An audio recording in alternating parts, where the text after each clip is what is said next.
I have now been living on the road in my converted Sprinter panel van with my husband Rowan for 3 whole months now.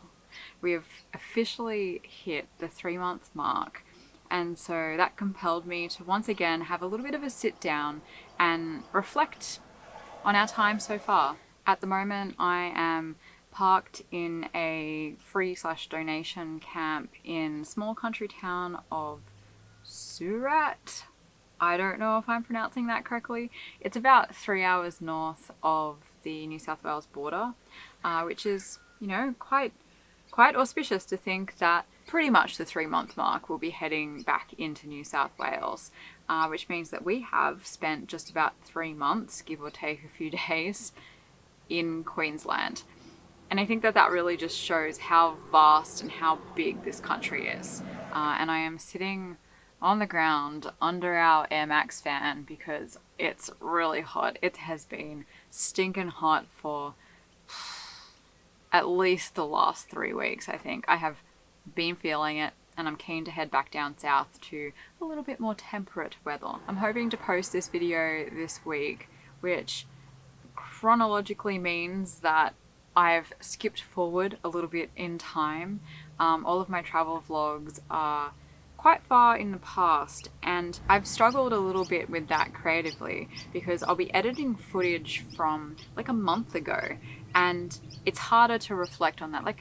It's also nice because I get to relive those moments, but I would like to be a little bit more up to date with my posting just so that I can provide a closer nexus between what I'm creating and then delivering out to you to watch, just to maybe keep things a little bit interesting and make the video a little bit less about just the talking head. I might insert a little bit of footage from our trip in Cairns, which was a month and a half ago now. I don't have much footage from that week because it's a metropolitan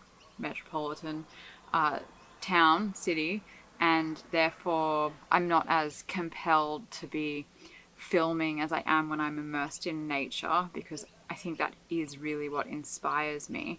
But we also had a really cool time in Cairns, and I loved it a lot, and kind of maybe see myself living there in the future. It's definitely one of those places where I went, yeah, okay, this is a possibility. I feel like that point is a pretty good segue into how I came with these expectations of what living on the road and van life would be, and kind of the reality that has played out.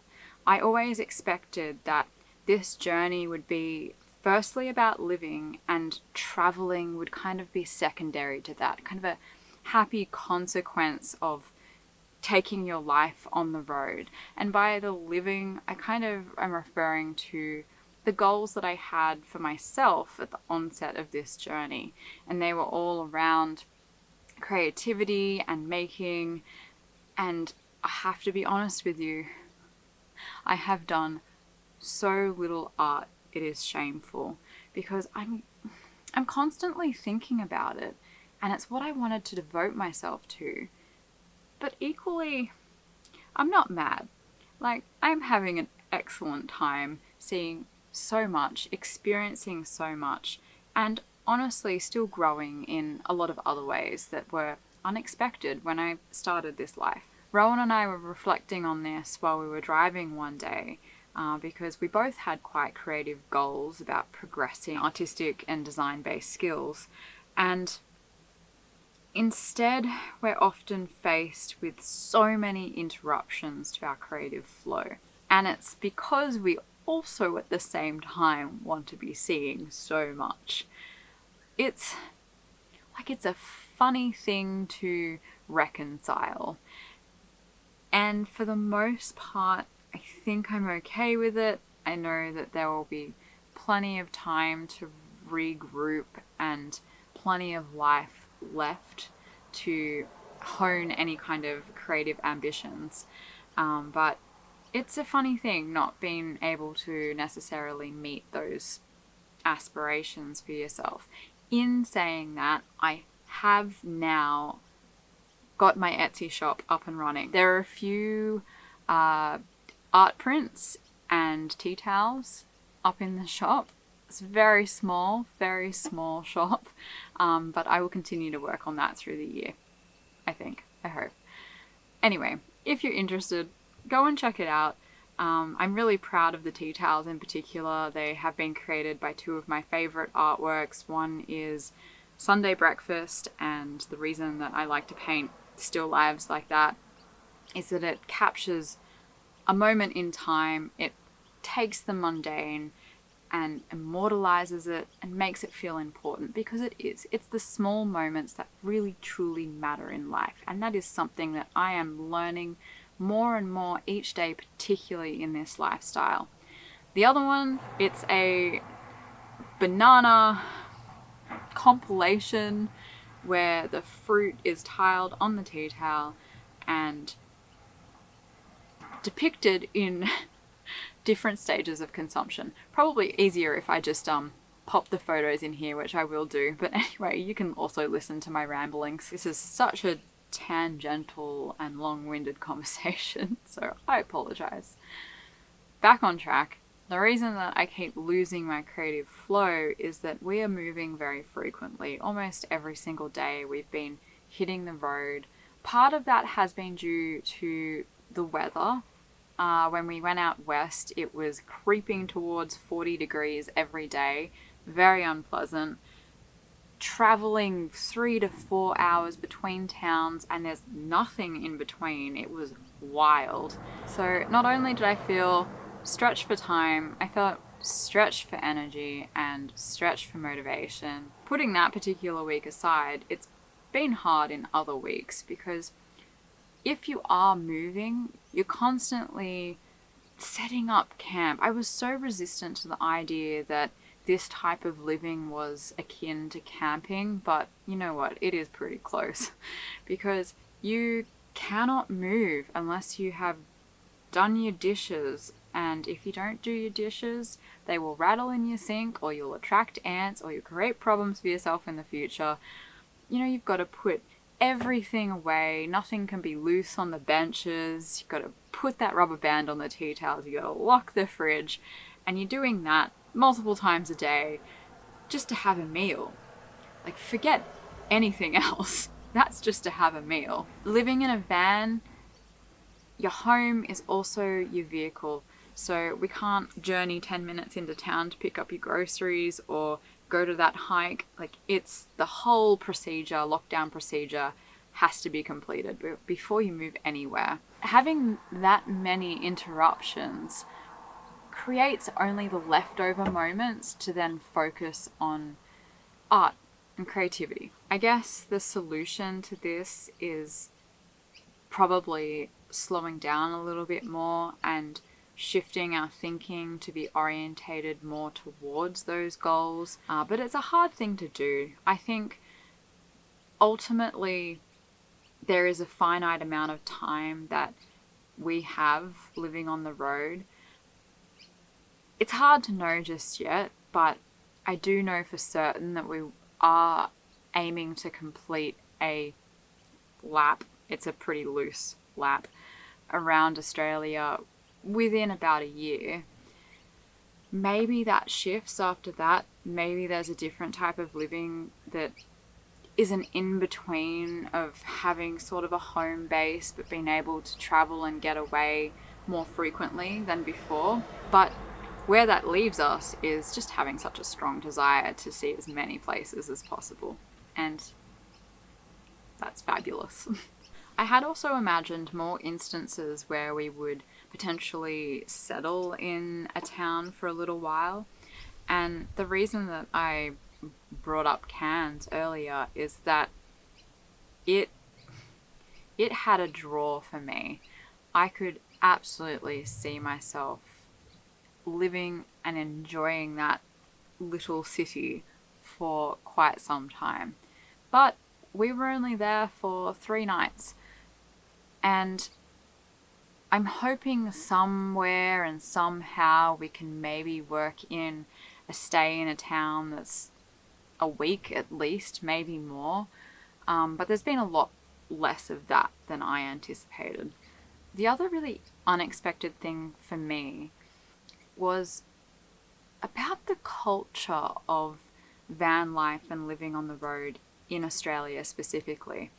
I think there's a lot of information and content out there about this lifestyle in America. It's a different beast in Australia.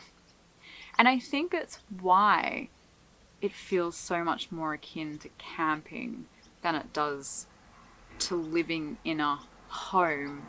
I'm not saying that doesn't exist, but I certainly haven't witnessed a lot of it. I have struggled with that lack of community. It's certainly made me miss home a lot because I have such a strong connection to the people back in Sydney. But I had hoped to expand my community a little bit more while I've been on the road, and it just hasn't quite happened for me yet. Hopefully it will still, perhaps, but I don't know. It's been hard. That aspect has been really hard for me. Despite this lack of community and connection on the road, my time so far really has contributed a lot to a shift in my mindset and my well-being.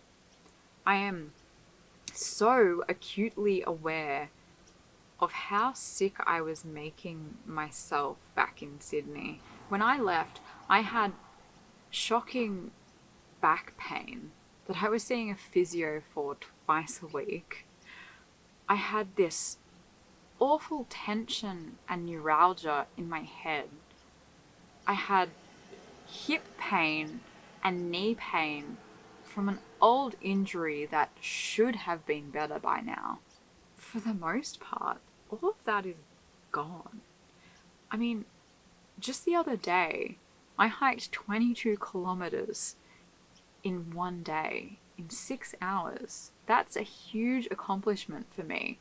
I never would have dreamed that was possible 4 months ago.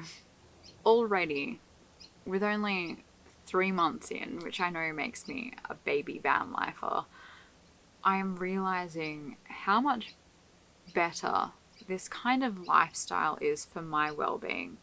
And it's primarily getting myself away from being so sedentary. I was scarily sedentary back in Sydney. And now every single aspect of my life requires quite a bit of movement and quite a bit of effort. And that's important. I know that's not revolutionary information. We all know that, but I've seen it firsthand, and it is very true. Very, very true. I often still feel a little bit guilty for simplifying my life like this, even if it is just somewhat temporary. I hope that I carry through the learnings and the sentiment of this lifestyle into any next phase or chapter of my life.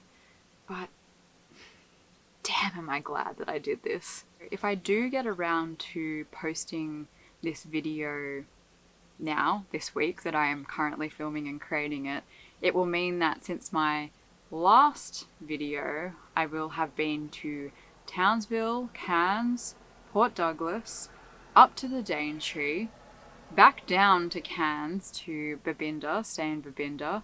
I will have done the Atherton Highlands, including the waterfall circuit, amazing. Spent the night in Mareeba at a drive-in movie theatre where you get to stay the night. Out to Undara, to the Volcanic National Park, back into Townsville to then spend a week around Magnetic Island and Saunders with my parents, and then heading way out west past Hughenden, staying in Julia Creek, down to Winton, Longreach, Barcaldine, Emerald, and then heading down south through the Carnarvon National Park and finding myself here in Surat. Again, I don't know how to pronounce it. Surat. And either tomorrow or the next day we'll find ourselves back in New South Wales. The reason that we have done it this way is that we have a deadline and a goal to get on the Spirit of Tasmania in early January. And I am hoping, I've been training, hoping to successfully complete the overland track by myself. I'm nervous. I'm excited. I'm nervous. No, I'm mostly excited. I've never really been the deep and philosophical type, or at least not very good at articulating it. But if I could travel back in time to 3 months ago and talk to my past self before she set off on this journey, I would primarily tell her to just relax, to not set so many expectations for yourself, because nothing will quite turn out the way that you expected it. And that's going to be the most beautiful thing ever. You'll have to learn to roll with the punches, and you're going to experience a lot of anxiety, but learn to sit with that discomfort, because that's where you will experience the most growth. If you have gotten this far in my ramblings today, thank you so much for being a part of this journey. I hope to do more reflective stuff as I become more comfortable with it. I love doing the travel vlogs, and they're exciting and they're fun, and they provide me with a new perspective and purpose when I'm exploring all of these new places that I'm going to. And I try to integrate some reflections into those, because that's the most important thing for me to look back on. Like, yes, there is so much beauty, but really digging deep and understanding how it makes you feel is so beautiful. I encourage anybody to romanticize their life, however it looks. That could be video, maybe it's journaling. I'm pretty bad at that. Take out a paintbrush, draw the building opposite you at the cafe that you're sitting at. I used to love doing that. And just soak it all in. Good morning. We are leaving Babinda now and on our way to Cairns to go and check out the Rusty's market, which apparently is full of locally grown tropical fruits, which I am exceptionally excited about. Anywhere you go, give it all. Here comes the rain. Anywhere you say, anywhere.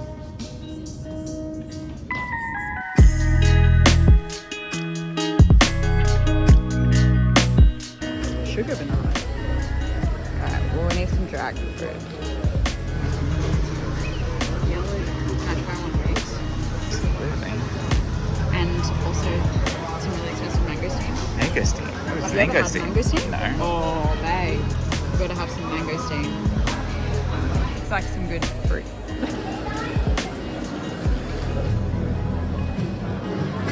Look, they're little. At least we can try it.